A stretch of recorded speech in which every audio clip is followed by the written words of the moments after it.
Hello. Hello, good afternoon. My name is Brigitte Lardinba, and I am the director of the Photography and Archive Research Center. And it is my great pleasure to welcome you all to the fourth installment of the Decolonizing Lens, Conversations with Mark Seeley. Mark is Principal Fellow Decolonizing Photography at UAL, University of the Arts London, and I am delighted that he is connected to the Photography and Archive Research Center, which is based in the London College of Communication. He will be in conversation with Joy Gregory, who he has known for many, many years. And in fact, so have I, because we were in a women's photography festival, I think early 90s, Joy. So I look forward very much to hearing them speak. Joy has been in rather many webinars in the last couple of months. There is a lot of interest in her work. And I just wanted to say to people who may have recently seen one of her other In Conversations that this one will have a slightly different slant. And I am particularly keen to know a bit more about Mark and Joy's involvement with Autograph, and I would like to explore a little bit more what that organization has meant for Joy. To just say a few things for housekeeping. As you can see, the session is being recorded. We invite you to put questions in the Q&A box. The chat is disabled. And my colleague Oshin Davies, who is a co-organizer of this event, will field the questions, and we hope that at the end there will be time to at least pose a couple of those to Mark and Joy. And then it's my great pleasure and honor to give the floor to Mark and Joy. Thank you. Great, Brigitte, and thanks everyone for helping organize these events. It's a real pleasure to be part of UAL and to, let's just say, carry on the conversation as such. Joy Gregory, I'm just going to do my own little introduction. Joy and I have been, I think, in conversation really for, I think, since the early 90s, if not before. I've been a huge fan of her work. Her intellect and her methodologies, I think, have been inspiring on many levels, both because they do those things which I think were really important in the 90s, especially, which people were talking about, which was the personal and the political. And it was always that sense of being bold and being honest and having a conversation about the techniques of both ecstasy and making that were really part of her practice. I also really historically enjoyed the sense of camaraderie in Joy's work. There was always a sense that we were trying to do things together and understanding the kind of shifting political terrains that the 80s and 90s and the noughties, how dare we say that across this arc, have kind of given us. So, I mean, Joy, I guess I have to start with the kind of auto-portrait series that Autograph and you kind of made together in the craziness of that show and the whirlwind of that time when things were starting in terms of producing exhibitions out of Autograph, which included, of course, people like Sunil Gupta, of course, still a very good friend of yours, Monica Baker, still, of course, very good friends of yours, and of course, some colleagues who are no longer with us or indeed even practicing anymore. And I just wanted to talk about that because in a funny kind of way, it's almost a piece of work that, you know, how you have a signature. It is like one of these signature works. And I always feel for artists who want to say, yes, I made that in 1990, but I want to move away from that. Thank you very much. I can't have the sum total of that. And it is actually a bit of a problem, really, when you have that kind of signature work around you, because it's almost as if you can't uncouple yourself from that. And it's almost as if people want you to be that sole kind of image. But it was such a powerful turn, such a powerful conversation with the lens, such a powerful conversation with things like the fashion industry, such a powerful conversation to have this Black woman as an auto-portrait looking back at you, playing with all kinds of sensibilities, you know, clothes slightly unzipped, looking back over the shoulder, kind of tantalizing gazes, incredible kind of, you know, sumptuous expressions, but at the same time challenging you back and saying, how dare you look at me? But I want you to look at me because I'm looking at you too. And I always thought that that point in the work was so, what's the word? So poignant in terms of the conversation, that it was very fresh. And I still think every time we show people this work, or people, let's just say, for want of a better word, discover it, it's like the impact of it is kind of doubtless. So I just wondered if you wanted to, if we could get into that piece a little bit more. Right, I don't know if I should share it because I feel like it's known so well, and it is like the signature work that everybody wants to share. Actually, I should say thank you to Brigitte and to yourself for inviting me to be part of this conversation around the decolonizing lens. But and I suppose in a way that was the first. Well, it wasn't the first work that I made that was taking on things in that way, but it was the first very graphic. And I think that's its appeal, is it's very graphic and it works in the same language as you know, advertising, editorial photography. It talks you know, across the table. It's not like talking down, or you don't have to have like, you know, 1,000 degrees or anything to you look at that work and you know exactly what it's about. And I think the making of that work and the thing about this, the conversations and the camaraderie, and I suppose the way in which work like that happens is it could only have happened when it did happen for me at that particular time. So like Autograph was, you know, like in its infancy, and that was making its, you know, having its first show in collaboration with Camera Work, which was headed up by Dawn Langley.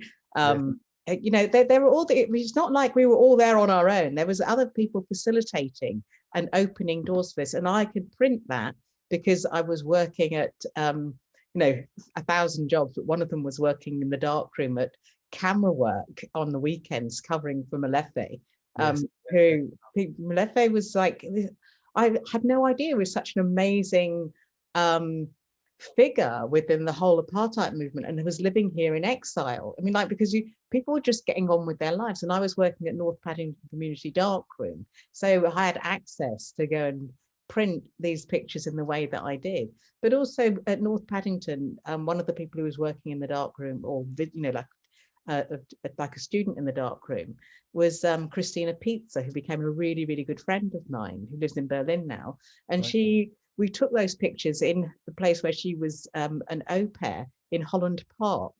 And there's like another series of autoportraits. They're called Autoportrait 2, which is a series of pictures actually in that house at Holland Park, with me sort of like lounging around and taking pictures, like that thing about women in space, which you see in the other works that I was doing previous to that. Whereas I was always stealing people's space to photograph myself in those. I think just to wind back a little bit, I think that sense of community, this independent photography network, was very much a network which people like Dawn were part of, and it was actually quite a flat, it wasn't very hierarchical. It was quite a flat line. People felt as though they were part of something. You know, people felt as though people like Molefe were known but not known. If you knew who he was, it was like, wow, this amazing figure. It was Molefe Futo was his name. I'm not even sure whether he's alive or whether he went back to South Africa in '94. His story is, I'm pleased we mentioned him because he was an incredible presence in camera work. I think we have to remember what camera work was. It was somewhere where you could have those difficult, clunky conversations, but essentially really a place of making exhibitions, making connections. And right out there in the East End, I mean, it's people where, you know, the curators were there, like Kate Bush, people, David Heavey, you know, questions around, you know, Joe Spence, body politic. It was a proper, vibrant space of argument, contestation, but a sense of being on the left, right? And I think this piece about auto portraits, and in the time of its kind of display, is a real big signature about someone identifying with that leftist politics. Yeah, but yes, because it really is. It's about that time as well. that, you know, and that exhibition, and think about who was in that exhibition as well.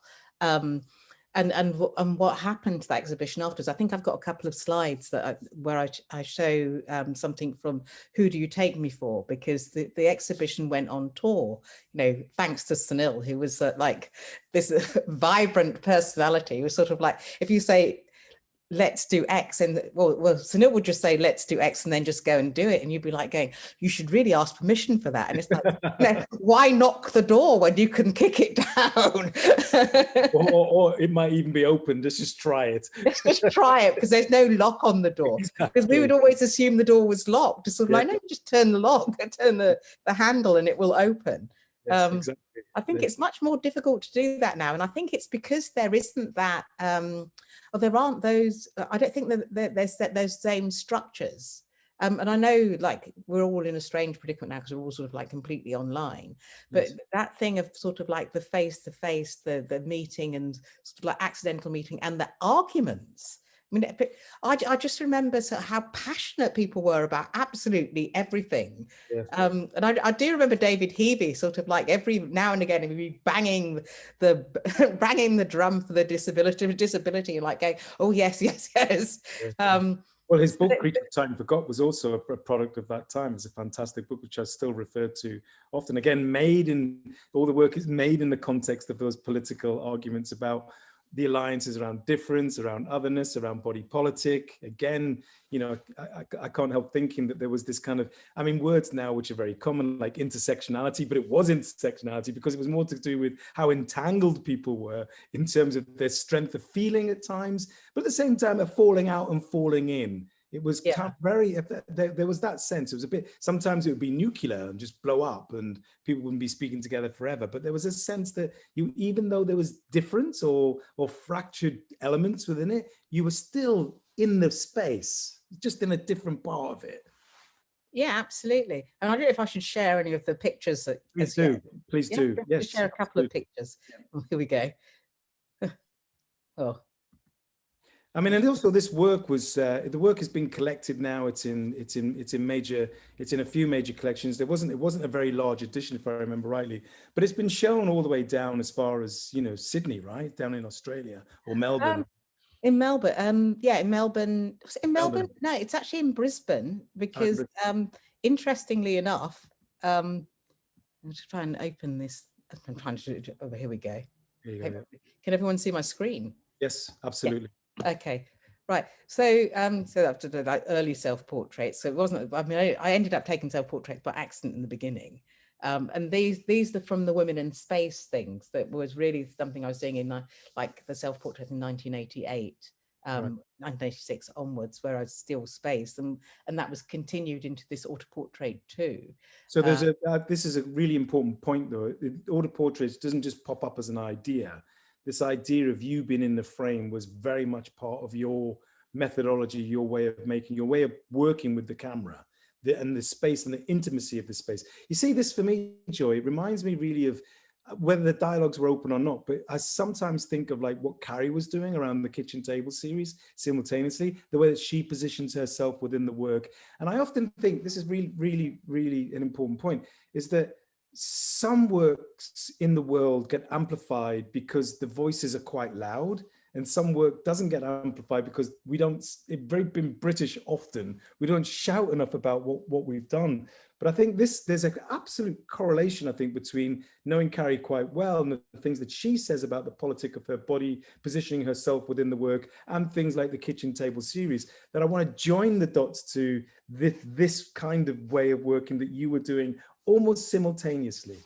I think it probably was simultaneously, actually, but I try to think when we met, but probably didn't meet until much later, until I'd been to Houston and everything. But I think the thing about this, making this particular work, it wasn't just about the space, the physical space, not owning the physical space, but the space was about time as well. So the only time I ever really had time to make pictures was when I wasn't actually working. So usually on holiday. So these are sort of like, or, you know, in recreational time, like round at Christina's house, not her house, sort of like other people's houses, making doing these interiors. And I suppose going back to the interiors, which is something I did a lot previous to that, when I was studying both Manchester and at Royal College, was that I did a lot of interiors, and because I mean, like, you didn't have to have a model. Yeah. And it was quiet, and I think, because of the way in which my brain functions, I need sometimes to be absolutely silent. And the thing about spending time and space and just looking is something that's really important for me. And that's something I could actually do on my own, traveling with the same camera that I have now, although I'm about to purchase one of those, what they call them, digital backs for it. Well, let's not do the camera thing. I hate those conversations.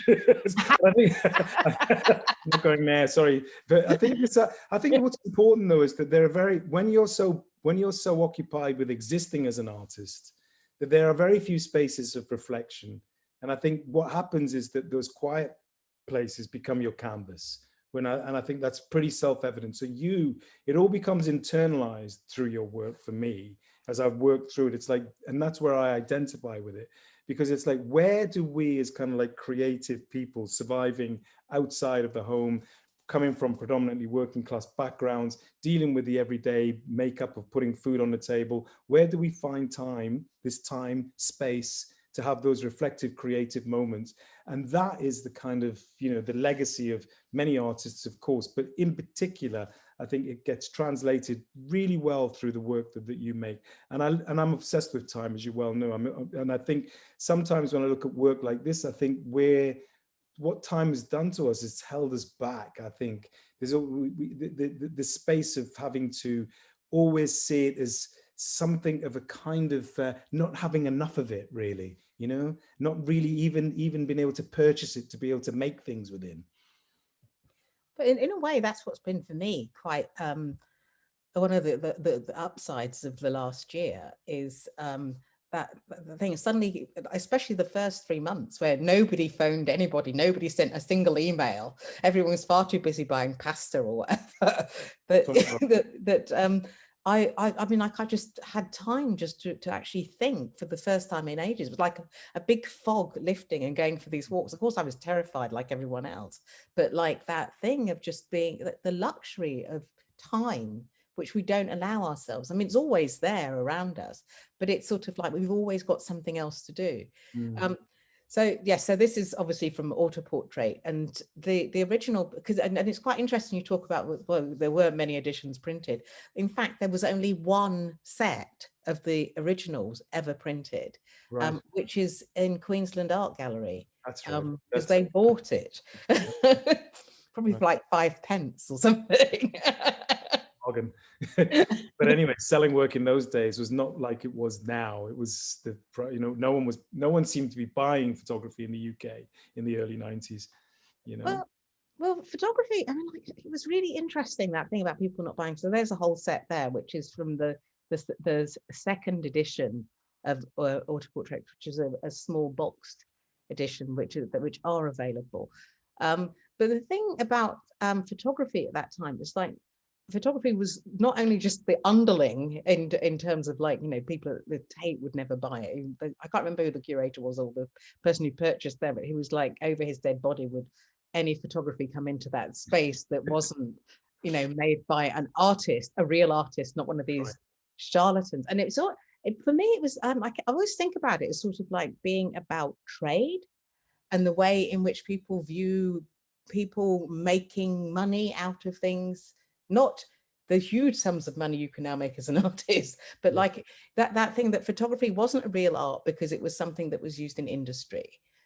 And the people that made it, they only knew about the mechanics rather than they actually were people that it was tainted with a service provision around it. You employed a photographer to take some photographs for you, and its art form was not necessarily taken seriously in the UK. Certainly we lagged behind what was happening in North America and the rest of Europe in terms of its appreciation, I would argue. I think people like Mark Hayward Booth at the V&A was swimming against the tide of unpopularity, and he understood very early the legacy of people like him buying people like Rotami's work in the early 90s was very, very radical.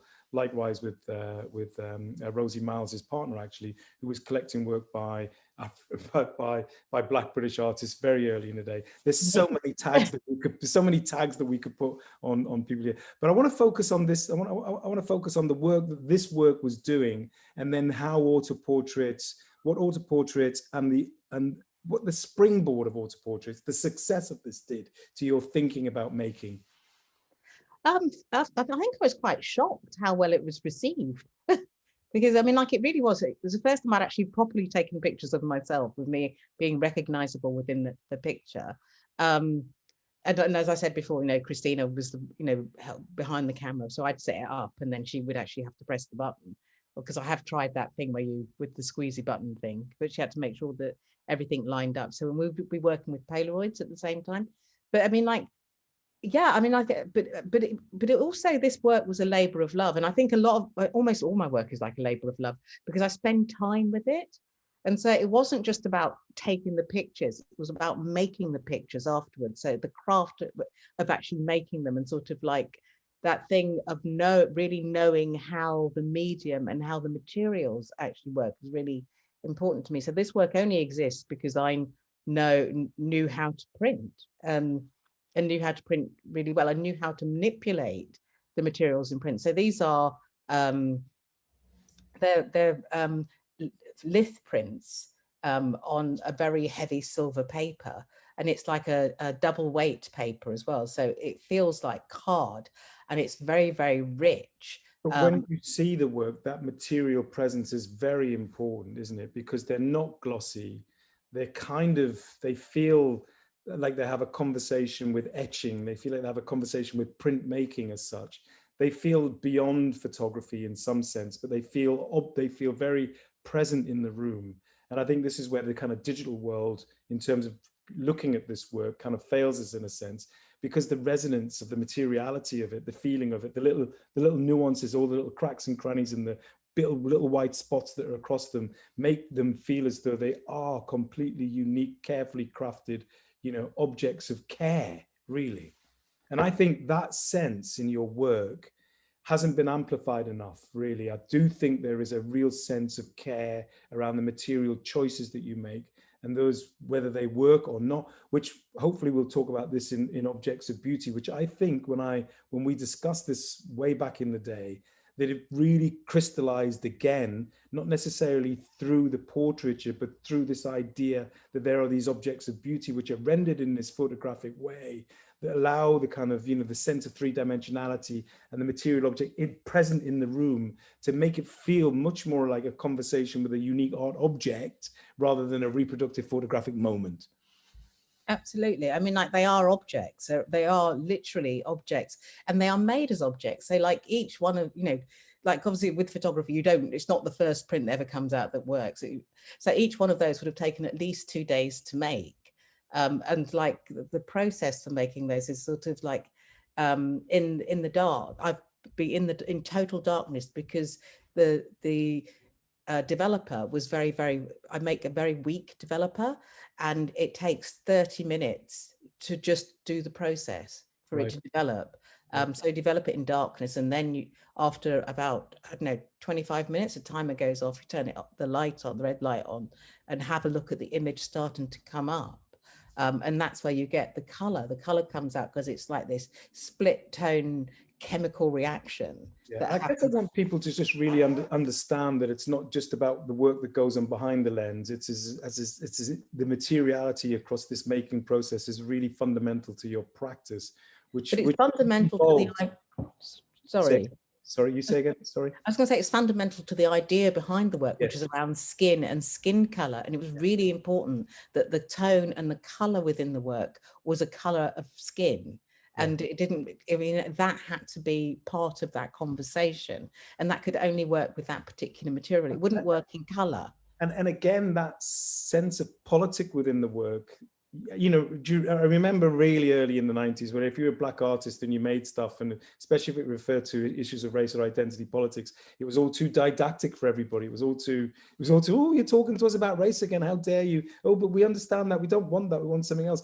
But what was great about this is that it talked about the politics of representation, identity politics, gender, you know, commercial, the commercial world, and really kind of, you know, enable people at the same time to feel as though that they could purchase that in terms of its sensibility and its aesthetics. Yeah, aesthetics is a big thing for me. Absolutely. I always get accused of that. It's truth and beauty, that one. So, well, I mean, it is interesting though, because this words that do come to, you know, beauty is a word that we've used a lot in conversations. Devices of beauty, whether they're wigs, whether they're blondes, aspects of, you know, critiques of beauty, what constitutes beauty is often held up underneath, and that underpins an awful lot of your work. Cinderella, you know, you will go to the ball, ugly sisters, golden shoes, things that contain, things that keep things in place, bras, pants, hair clips, hair extensions, hair nets, they're all a place of making things beautiful. They're all objects, they're all tools to kind of make people feel as though they're looking at something, or they're part, if you like, of a facade of making. It's not all real, but there are all these tools that are underneath it all. And that includes the intentionality to address this very deep political question about what constitutes beauty. well, yeah, I think I'm still having the argument with myself around that. Well, I think like all arguments, I think they're best ongoing. Rather than saying we had an argument, let's be in one. But I mean, this is from the show in Australia when Autoportrait went there along with some other work as well, and it's quite interesting just looking at the people that were involved in this show. So there was Chutapa Biswas, myself, Sunil Gupta, Rona Harriet, Mona Hatoum, Roshini Kempadu, Pratibha Palmer, and Rhonda Wilson, all people that were like really everybody working together, making work and working in different organizations. Because I think about Rona at Monochrome, which was at Clapham Pool, as like being quite a major like community. On High Street. Yeah, Monochrome, absolutely, on Clapham High Street. Again, a collective, a space of making, dark rooms, people could go in, spend £2.50 to hire a dark room for 2 hours, right? I mean, amazing. Cheap paper, subsidized at price, GLC funded, all these kind of, or Lambeth, if you like, funded, all these kind of places where people could go and make things, right? And you think about who was running, I mean, like say Meneke van der Poorten was running the arts office of the Lambeth Council at that time. That's right. But she was also a practitioner. So the practitioners were actually, you know, also running quite a lot of the show at the same time. And there wasn't this sort of like, well, you could only do this if you were a curator or if you trained as this or you trained. It was a sort of like, well, because it was photography, we just get on with it because nobody's going to help us except Barry Layton. Yeah, Barry should also be cited for the work that he did whilst at the Arts Council. I think he filtered an awful lot of support without standing up and claiming that space. So thank you, Barry, for that insightful support at the time. I think it's important that we recognize that work that he did there. Okay. Can I use this moment for a little intervention because we're halfway through the time, and I saw, yes, and I saw the beautiful long PowerPoint, and I would hate to deprive our audience of a little bit more pictures, even though the conversation is stunning, but just a bit more work, if that's all right. Yes, that's autoportrait again. We'll move on from the autoportraits. I think if people, and the other self-portraits as well. So this sort of again, I think that's the other self-portraits. People have to view autoportraits as a kind of marker towards this other. I think these are much more melancholic in my view. There's a much more sense of isolation in this place. And again, they talk about time and maybe where you are, you know, in this personal. I always locate this work, and I've never really said this before, but I always see a kind of Sherman-esque, Cindy Sherman-esque kind of theatre, cinema performance, kind of melancholic, kind of, you know, Lynchian aspect within the work, that there is this isolated woman often very vulnerable. It feels like there's kind of something's happened, post or about to happen. There's this sense of dislocation within the work, and often just that isolation really is But I really. think that's the truth of the moment in these, because these are taken not as self-portraits, you know, like I'm going to make these self-portraits, but because I was traveling around the Caribbean for like 3 months on my own without anybody to speak to. And so my camera was my friend. So this is what I was doing. I was taking these pictures. Objects of beauty we mentioned. Again, this thing about, I work across everything. I know I don't have any sort of like, oh, are you a still life photographer, or do you do documentary photography, or do you do, it's sort of like I just work with whatever appears in front of me. But I spent a long time looking and a long time learning about lighting and things than just watching light. So I mean, things, and these are calotypes, and the whole point of these was these objects. I mean, I think this was the first one I made, which was like this I found this bra thing which wouldn't fit a doll really. And thought, well, I'd make it into, I'd do a still life just because I was at home and it was on the table. And then it ended up being a whole series of things which looked at sort of like the space again that women took up in terms of their physical space, but also the objects that used to beautify themselves, but then to make these into these beautiful calotypes, which are beautiful objects in themselves. So that care of the print and the printmaking, and using the language of photography and the language in which people see objects to actually play with the idea of object and beautification. But also, again, you know, the devices that are in there, the measuring, there's a certain sense that these are very, very, again, aesthetically beautiful pieces, but there is a deep critique of these, let's just say, tools that people have and use, that these objects of beauty have a kind of dark side to them. And again, that sense of, you know, there's a kind of melancholic aspect of this piece. It's almost like the shadows work as if there's something from the past that's troubling the present around what you have to do to be alive in the world as a woman, if you like. This constant sense of being measured, of being looked at, of having to use these objects around the body. The politic of that, I think, within this is really quite profound in many ways, because again, it does all that tricky stuff, which is like draws you into, ooh, what is that? Beautiful making, place of stuff. Why are these objects in the frame? And then if you step back just one little simple step, it's like, actually, this stuff's really all about containment and, you know, forcing people into ways of being. And I think that's a really important aspect of why I picked up on this piece of work. I think we showed this first in Southampton, I think. Yeah, you did with Margot. With Margot Hello. Margot Hello, who's now director of the South London Art Gallery.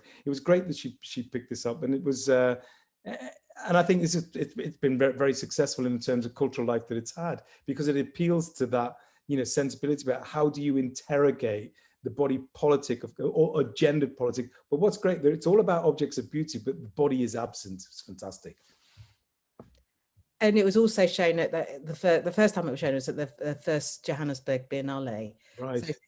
So Cinderella, which came out of memory and skin, really, which was taking the voices of all the women and men that I interviewed in the Caribbean and across Europe, about the position of the people from the Caribbean, and how they were viewed in Europe, and to wrap them in these golden shoes, because the people I spoke to would never, ever be able to come here. It was, and even less so now.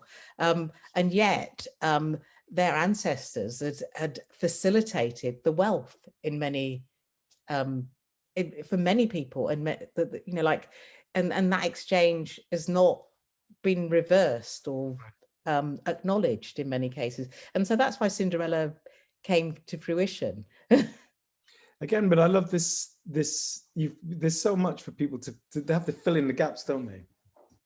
Yeah, I mean, like, I think on this piece of work, I think this is one of the pieces of work where I began to realize that there's, it's like, you know, are you inviting people to step into these shoes? I mean, Cinderella is such a powerful fairy tale story, one that ends well, I think, but it's got so much brutality around it in terms of, you know, mistreatment of the past and history and jealousy and envy and repression and fantasy and of course desire.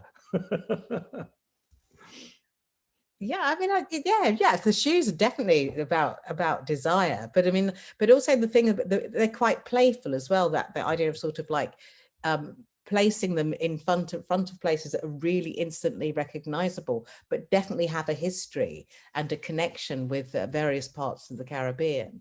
So here we are in front of the mother of all parliaments, and then this one here, it took me ages to find, you know, typical windmills from in Holland. I think there's a place called Zanzichans, and sort of like, so the shoes didn't necessarily always have to be center stage, but they were very much about a fairy tale because it was about a dream. Mm. But also a kind of colonial critique as well around the relationship to all that Creole politics. Absolutely. I mean, that was, I mean, like, I think that was what was in my head. And in a way, this is sort of like a very, you know, sophisticated form of memory and skin. Memory and Skin is like is a very beautiful work, and a very complex work. And whereas this sort of like distills part of that discussion in a way. In fact, a very small part of that discussion when I think about Memory and Skin, because Memory and Skin does have quite a lot of things in it. I mean, I still have it. Bless all the people else who see in the past that put up with the crates being in the corridors for like 20 years until Anne finally retired and I had to put them in storage. No, but I think what's interesting about these bodies of work is that you are asking the audience to think, well, why are we pausing and reflecting on this particular place? Why are these places of significance? Because it's not just, again, a nice landscape and an abstracted moment. These are very well researched, poignant political encounters that talk to the past and ask people to remember a very specific history. No, absolutely. Yeah, no, so I mean, like, yes, but it's done in a way where it's not didactic. It's sort of like, so you can look at this and look at one thing, but you will take that away because you'll think, well, why are those things there, and why is that context there? Why do these shoes come from the Caribbean? What relationship are those conversations to this particular space? Well, it's like you're right. It's like a hope, isn't it? It's like linking all of those kind of those points of departure when people are coming to the Europe in theory to work with the idea that someday my prince will come. Yeah. Oh, I'm coming to the prince. So it's like I need to go to the ball. I.e., I could argue that we could talk about this as what Stuart Hall would say, this idea of a journey to modernity, that these slippers represent this journey to so-called modernity, to freedom, to unhinging all the past, to fulfill your potentiality. And of course, many of these encounters went disastrously wrong because of the encounter with the so-called host nation or mother country or whatever we want to call it. And then all of the traumas that happen in that space. So I think, for me, it's so evident in this work once you understand what's gone on behind it, that it kind of like jumps out at you. But at the same time, you could easily go past this work and possibly not get it. Yeah, you could. Yeah, but I think it would puzzle you. Why are those things there? Why have they been put together? Yeah, and I think that's an important part of your work. This word puzzle. Yeah, the pieces are there, but you want the audience to try and put the piece. When we get a puzzle, we don't put all the pieces together at the same point at the same time. Some people start in the corner, some people start in the middle, and these works are a little puzzle that you just have to work out, and a series of puzzles at the same time. Yeah, and I quite like 20 minutes left. 20 right. minutes left. Okay, I'll go rush through this because Sights of Africa. This came about as a commission in Barcelona, actually through Autograph, where they'd asked photographers around Europe to photograph the African presence in the city, in the capital city. So, and I got London.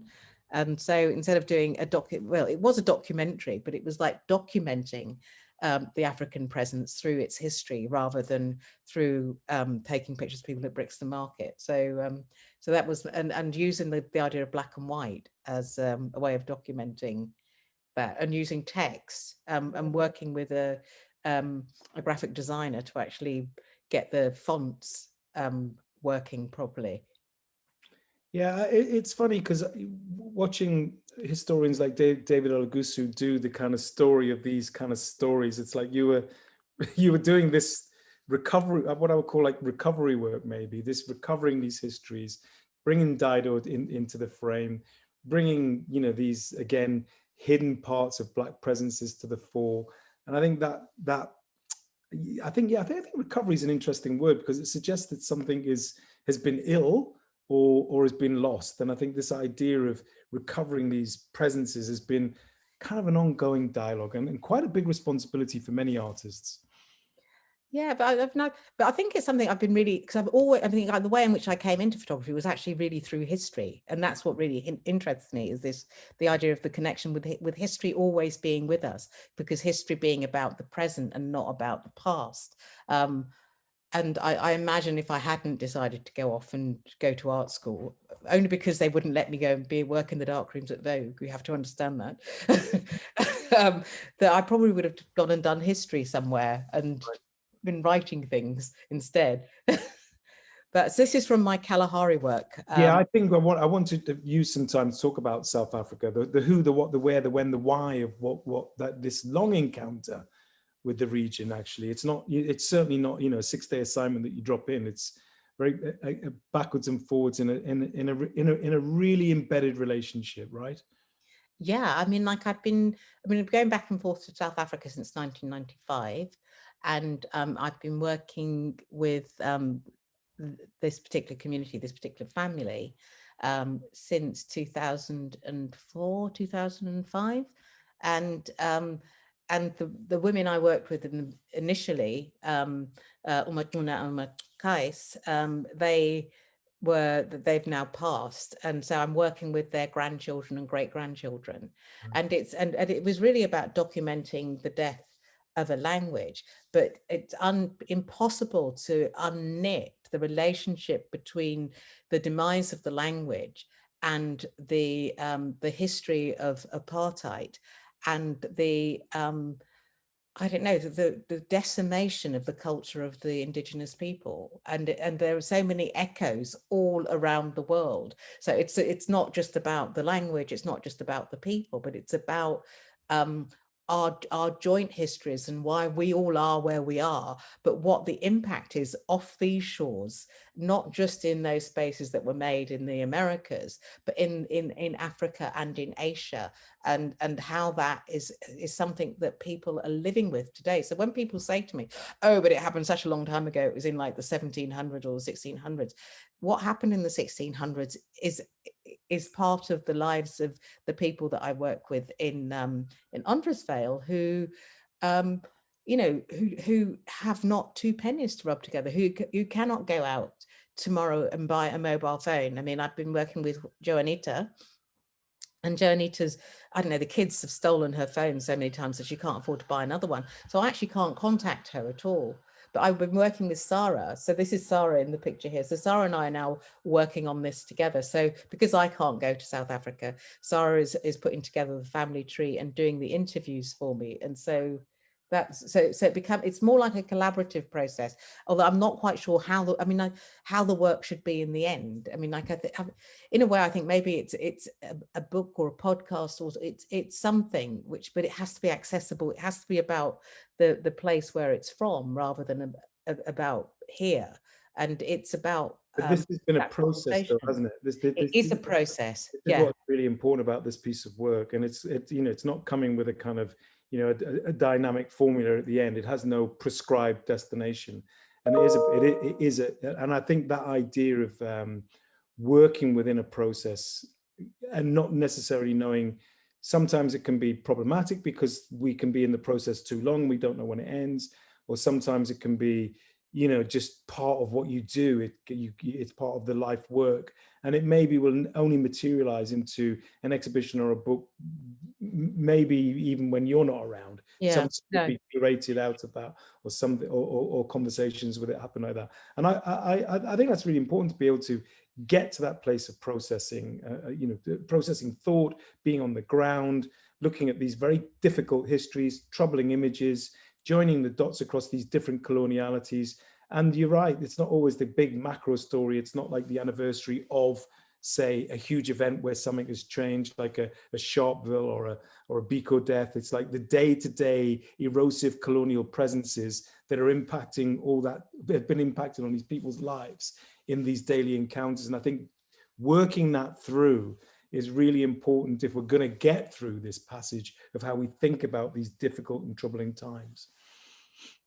I mean, absolutely. I mean, like, yeah, and I suppose with this picture here with Sarah and with Umatuna, in that, and that's the other thing about sort of like, how do you depict people when you're not of that community, when you're not of that space? I mean, like, what is, I mean, because I've seen so many terrible pictures and so many dreadful images.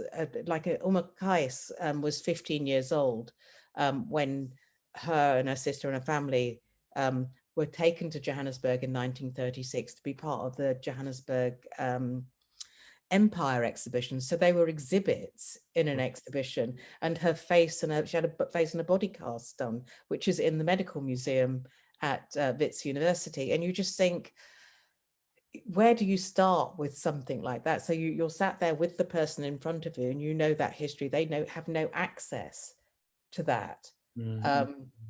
And it's like, well, do I take pictures of them and I put them in a place which is alien to them, like I show them in London or something? It just doesn't feel right. It's sort of like, well, what are you going to do with those voices? And you have to do something, because you have taken people's time, you've taken people's lives. Yeah, and they want to share that. That's their generosity. So the big question is how does one become generous back, rather than doing that extraction job? Oh, I've got my picture, I'm going to go and I'm going to put it on the gallery.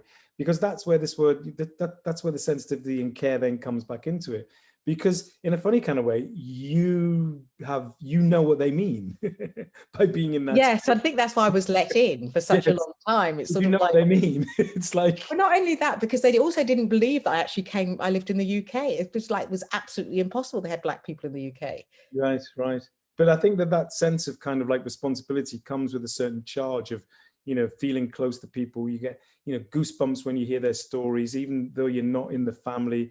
And then the case is, well, how do you amplify? What do you do with that? How do we have this conversation? And I think the key thing, what I've always thought about your work, is that it's genuinely very honest about that space, about the body being absent, the body being present, the kind of contradictions within that. Where does responsibility live? Who do you speak for? You're not trying to speak for everybody, but you're trying to have a conversation about very sensitive and difficult, and again, I quite, troubling kind of questions, unresolved things. Sometimes they're parked, they feel okay, but then you realize they move on. Time does its work. You look back, you go back to it, and it's different, which is why I think, retrospective exhibitions are really quite important, because we can maybe reframe some of the questions, or help those questions come to the fore more by leaving them alone for a little while. They might just, percolate a little bit better for us. And they might never be answered. I think one of the things about representation, and this is where the autograph question kind of comes in, is that everyone wants an answer. Everyone wants the identity politic thing to be answered, instead of recognizing that it is just a sliding scale of conversations that keep on moving, that keep on fluctuating. And I think the relationship that we've had in autograph with your work has been recognizing that you're part of that, if you like, dialed system, that tuning in to the slippery, sliding narratives that happen around the complexities of otherness. Yeah, I think, yeah, absolutely. Yeah, because and I suppose that was the thing that, I think about the 80s, as Magdalena, who also was helping me before. Right. Picture of a Kalahari. Green Kalahari. We're in the last 10 minutes, and Mark, I'm delighted that you just said that about autograph, and also listening to the two of you, one can actually surmise how you've worked together as colleagues so well, that I would like to just run this on for another 10 minutes and not interfere and not ask questions. Keep going, but it is 10 minutes only. All right, 10 minutes, no problem. I would like to go back just to these sets of portraits, because I think, again, there has been this arc in your work which bring women to the fore, whether they're mythological figures, Amazons, etc., great women from the past. And again, if when I saw this work first, I thought, oh, I wish we could show this. I wish this work would be shown in relation to some of the previous works. I could see this dialogue. And I think, in particular, out of that series, this portrait of Baroness Lawrence is a beautiful piece of work, Joy, by the way. And in particular, the standing portrait, because that resilience and that chair, I don't know what you've done here, but when I saw this first, I got real goosebumps. And you know why? It's not because of looking at Doreen, and I've had a few conversations with her in the past, but it's looking at the chair and looking what's not in the chair. And in that, sometimes I think within photography, for me, we all have different kind of, punctive moments in Barthian sense, pieces in the picture that have the charge. And I'm always interested, and I've been saying this for quite a while, in what happens outside the frame, what's not in the frame often. And when you look in a photograph and it helps you think about what's outside the frame, what's absent in the politics of an image making, then I think this photograph articulates the way that I feel the work photography does incredibly well, because in that chair, we know what should be there. Yeah. And there should be a son, a husband, a partner, a family member. But there is this sense that Doreen has been on this incredible journey of pain and trauma. But the resilience then, when you go up to her eyes, is just incredible. And she says, there but for the grace of God stand I. And, and it's a beautiful piece of poetry that you've made in this photograph. So very rarely do I thank an artist, but I do thank you for this picture, because the Stephen Lawrence moment for me was a really, quite important for the whole nation, actually. All of it, yeah. Because I'm not going to own any of that. So it's like, for the whole nation, really important piece. But, I think knowing you and knowing the relationship you had to being in front of these people, that's when the chemistry or the alchemy can happen in a relationship. So I tie this back to the Calamari project. I tie this all the way back to water portraits, and I think the maturity of your practice comes to the fore in these moments. Yeah, and I was very lucky to be asked to do this, actually, for Black Cultural Archives, and it's quite interesting, because you think, because some of my work takes years, like the Kalahari takes nearly 20 years to do or something, and then something like this work here, as a commission, was like less than 2 months. We had 6 weeks to do the whole thing.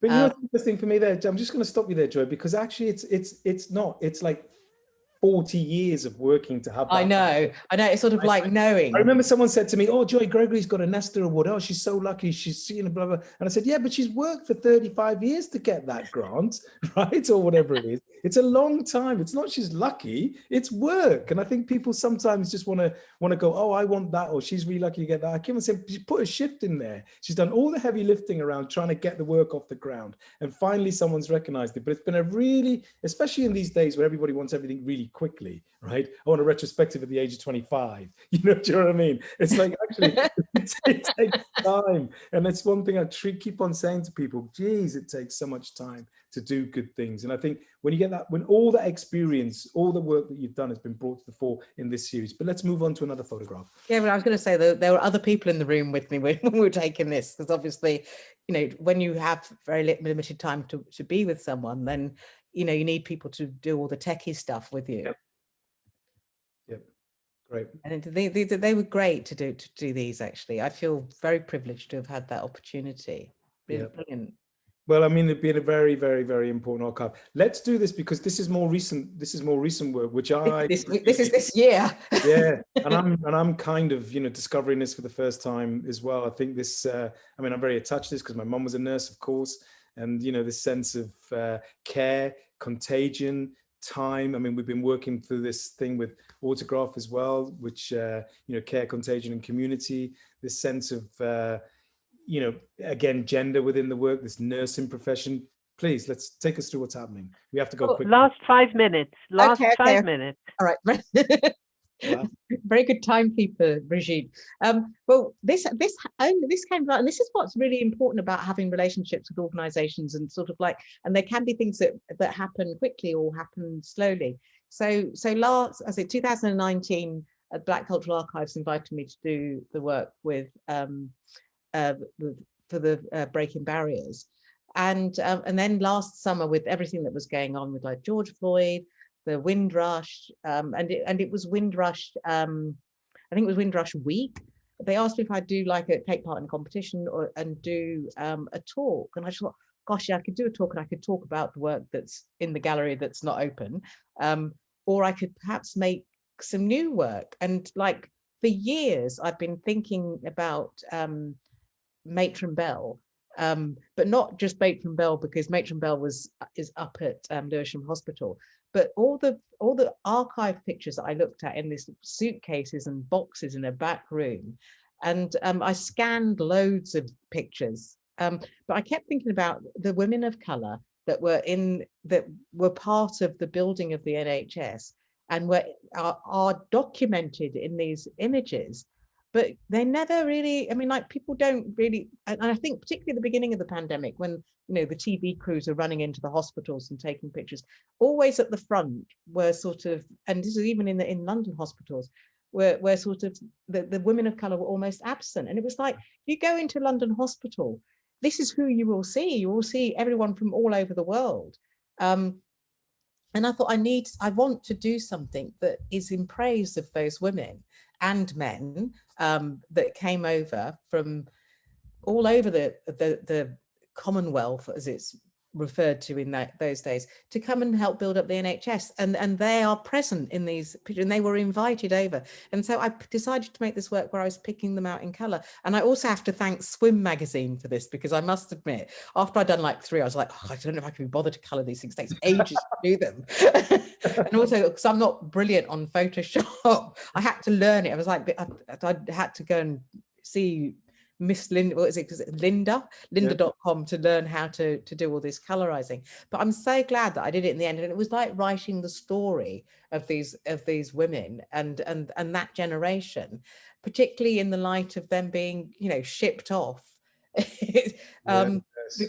Because people don't know their history in this country. This would not have happened if those men and women working in the civil service had been taught about all our histories and the history of this country when they were at school, rather than just learning about, kings and queens and Europe. I mean, why do they think the World War was called the World War? It wasn't called the World War because Europe was the world. It was because all of these European countries that we say we have, like that around us that we go to all the time, had these histories and these colonies. Well, I mean, this is why I think the work is so pressing, how we chart. And, I do think part of the responsibility, not part of the response, part of the work that it's important to do is to, unhinge those grand false narratives, right? Just unhinge them. And I think work like this does that really, really, really quite well. Whether it's, I mean, I can have a conversation with the archive. I've been saying this for a very long time, allowing different people into the archive to curate different narratives out of them, mean that we can have an honest conversation with and select what's important. And now we can amplify them further through exhibitions and publishing and, making sure they're recordable and in the public realm. Therein lies the possibility for people, should they care, to see history differently, or at least add another layer of history in there. It's not different. It's just part of it. It's all these. These are like absent voices that come to the fore. These are things which I describe as missing chapters, missing links, missing, like chronicles, stories, black chronicles that need to be put on the table for people to be able to pick up. And it's that sense of that sense of, what's the word, urgency now, I think, around having this work done at this particular time, links all of those NHS questions that we've been dealing with in the present around COVID-19 really remarkably well. So thank you for that. Also, it's an important piece of work. Look, Brigitte's back. You were there. The ferocious timekeeper. I can't tell you how much it hurts me to stop this conversation, because it's been absolutely fascinating. And Mark, your last words were very, very poignant. I'm afraid that I wanted to say that one last thing. You know what? I'm going to let you overrun by 10 minutes. And if people want to switch off, we understand. But no, I understand. I just keep want to going. say, literally 2 minutes. It's important because, you know, autograph, Joy Gregory, then and now, we're really just about to sign off on a really important set of commissions. Which, you know, Bindi at Autograph, Rennie at Autograph, and myself have all been working on at various different levels, pushing this these series of 10 commissions over the last 12 months, trying to get new writing in, trying to provide a space where this time is recorded in an incredibly creative way. I think the conversations with interpretive writing and interviews with artists have been really important. I'm very proud of the work that Joy has done, and hence we now arrive where I can officially, through the lens of decolonizing photography, if you like, crown Joy Gregory as Madame Photo, because I never gave you that title. It was a fantastic, as I understand it, Rasta in the Park. They gave you that, and I couldn't. When you told me that, I couldn't think of a better title for a practitioner, and that contextualizes the work so well. And if we are fortunate enough to do another book together, because we've done a couple, we've done a small little monograph and then a big monograph with Chris Boot. If we do another book together, which I hope one day we will, it will be simply called Madame Photo. Oh, thank you so much, Mark. I really appreciate and value the work that you've been doing. So I've got very little to say apart from it's been a 30-year conversation that I've really enjoyed. Thank you. And me too. It's been brilliant. Thank you so much. And thank you, Brigitte, for your timekeeping. Well, thanks. I am so grateful for what the two of you have given us this afternoon.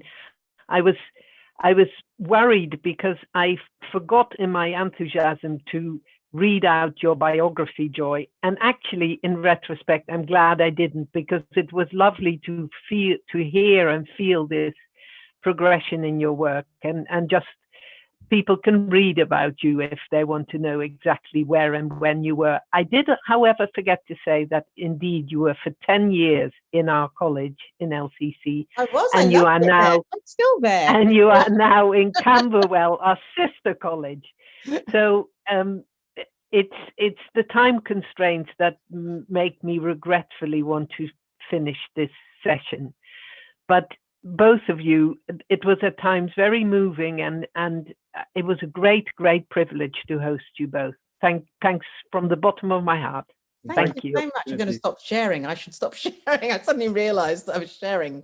I'm going to say good night and speak to you soon. And thanks to everybody. Thank you. No, thank you all. Thank everybody for being here as well. Thank you. Bye-bye. Bye-bye. Thank you. Bye, everyone. Bye. Bye.